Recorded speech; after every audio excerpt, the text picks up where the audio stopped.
mynews.studio. Picture rows of solar panels stretching over the canals in California.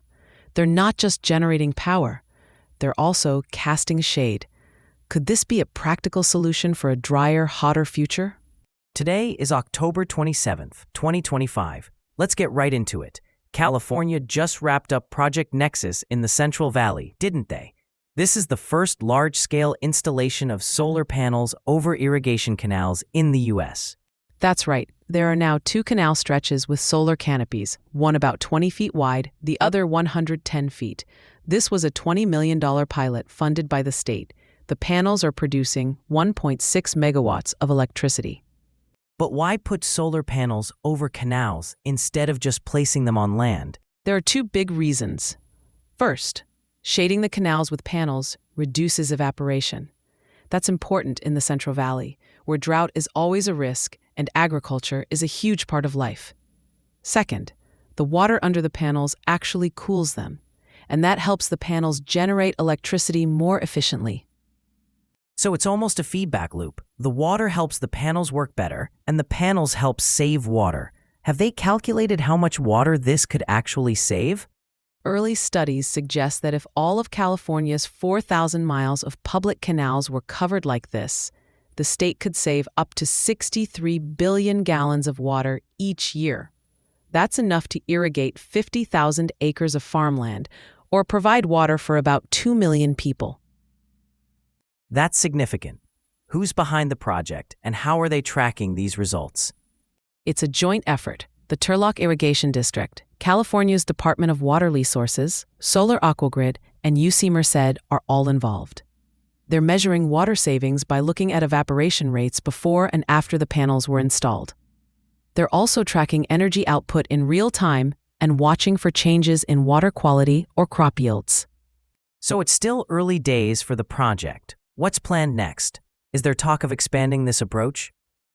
Yes, the early response to Project Nexus has already led to the California Solar Canal Initiative. That aims to take the concept statewide. And it's not just California. Researchers in India, Africa, and the American Southwest are paying close attention to see if this model could work in other places dealing with water stress. But scaling up isn't always straightforward.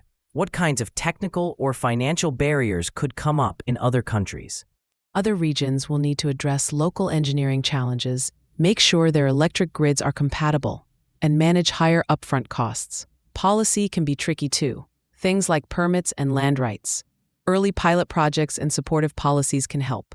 Creative financing and strong partnerships are important as well. And what about places with less infrastructure to start with? Could they still try this approach? They can. What California shows is the importance of starting with what you already have: existing canals, local collaborators, small pilot projects. Community involvement and flexible financing matter too. It's about adapting the technology to local needs, not just copying it exactly. So it's not just a technical fix. It's about bringing together energy, water management, and local needs. If this works in California, could it change how we approach infrastructure globally? That's the hope. Project Nexus is showing a way to take on water scarcity and clean energy at the same time, using infrastructure that's already in place. If it scales, it could influence not just technology, but policy and community resilience in areas facing climate stress.